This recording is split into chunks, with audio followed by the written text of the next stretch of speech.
I'm going to passively pull her into full elevation. Okay, she's got full passive range of motion against gravity, or full passive range of motion. Now I'm going to put her in gravity eliminated.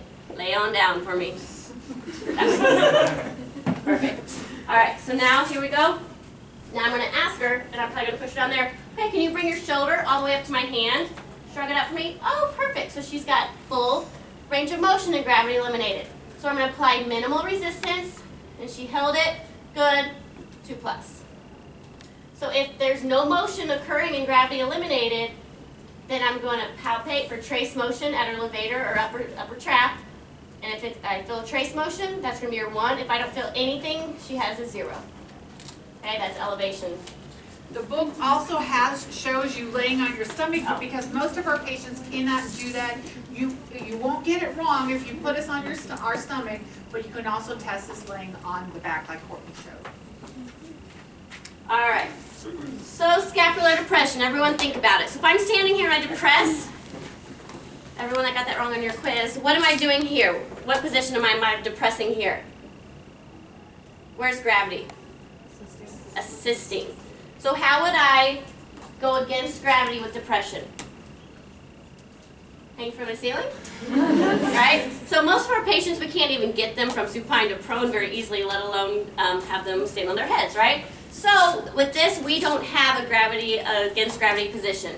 So we're going to go ahead and depress. We're going to test them in prone. So go ahead and lay on your stomach.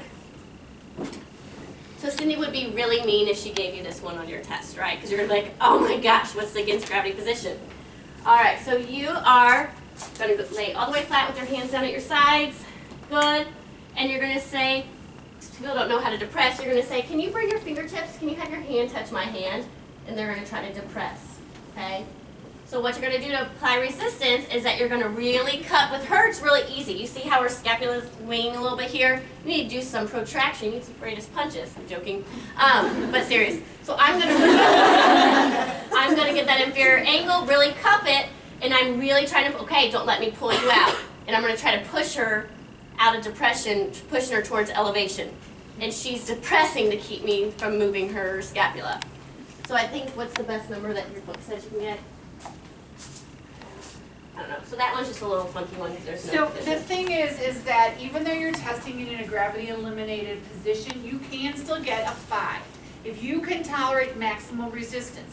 What I would do is I would watch the quality of her movement, okay? If she's really struggling in this gravity eliminated position to get into that depressed position, so it's really pretty hard for her to do, I'm not going to apply maximal resistance. But if I have her in this position, I say push that hand down and she pushes down, she's able to do it very easily, I can provide min, mod, max. And if she tolerates maximal resistance, I would still give her a 5. It is understood that we're not going to put our patients on their head to get the against gravity position. Okay?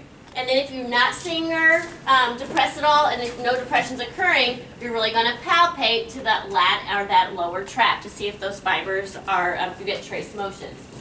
All right, let's go to retraction. Would you do passive with that at all? Like push her down? In a depression, I would, just to make sure it's not a joint issue. So same thing, she's here. I'm just going to grab her here, pull her scapula, and then we're going to go into the depression. Okay. Like I said, most people don't. You know, it's hard, like that would be because gravity's constantly there. So if I have no innervation, I'm already in a depressed position because the gravity pulls me down. Okay, so scapular retraction. So the book has your against gravity position for the middle trap and then one for the rhomboid, so either one would be acceptable. Go ahead and lay prone. Good. So here we go. So here is your starting position, so against gravity. So this one is really looking at the middle trap with her arm extended. So you're positioning her here, you're really stabilizing. Okay, can you go ahead and bring your arm up for me like this? Good. So that's full scapular retraction against gravity. When I apply resistance, I'm going to really put it on that the most lateral side of that scapula. If I'm going by my rule of on the most, my resistance on the most distal end of the bony segment, that's how you would truly test it. But if they've got a very strong shoulder, I can also put the resistance on the humerus. It goes against the rule, so this is actually the right way, but your book talks about if you can do it here to test your max, your min, mod, and max for your numbers, that's acceptable also. If you're really looking at the rhomboid, you're going to go ahead and put her arm behind her back like this. Good, and you relax. Good. Okay, go ahead and bring your elbow all the way up for me. Good, now you're really testing rhomboids. I'm going to apply my min, mod, and max on the most lateral side of that scapula. Min, mod, max, awesome, she's a 5. So, what if I get her here, relax. Go ahead and bring that elbow up, and that's all she moves. What am I going to do next? She doesn't have at least half motion of retraction against gravity. I'm going to passively retract her. Good, full passive range of motion.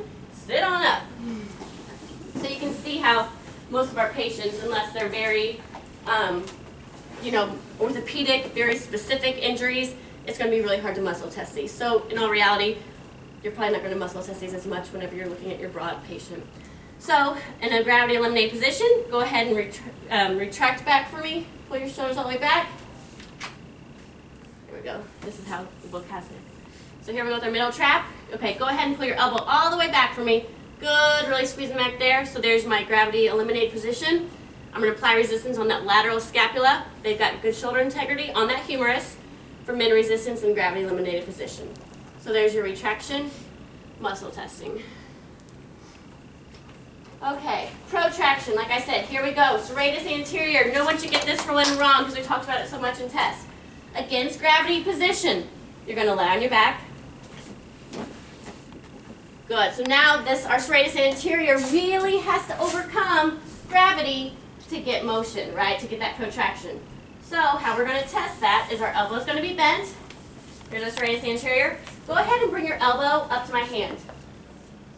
Good. So she's got great protraction there. You see that? Go again. Relax. Good. And go ahead and bring your elbow all the way up. So here's her serratus anterior working against gravity. All right, so she's got full range of motion against gravity. So where am I going to put resistance? If I'm truly going to muscle test correctly, I'm going to push down on that lateral border of the scapula and try to push her down into the mat. Min, mod, max. You can also put it on the end of the elbow. Good. Don't let me push you down. Min, mod, max. Either way is acceptable. Okay? So say, go ahead, relax. What if she does this? It's less than half, so I'm going to passively, I'm not grabbing her elbow and pulling her up, right? Putting my hand on here and I'm passively protracting her. Full passive range of motion. Go ahead and sit up for me. There we go. Gravity eliminated.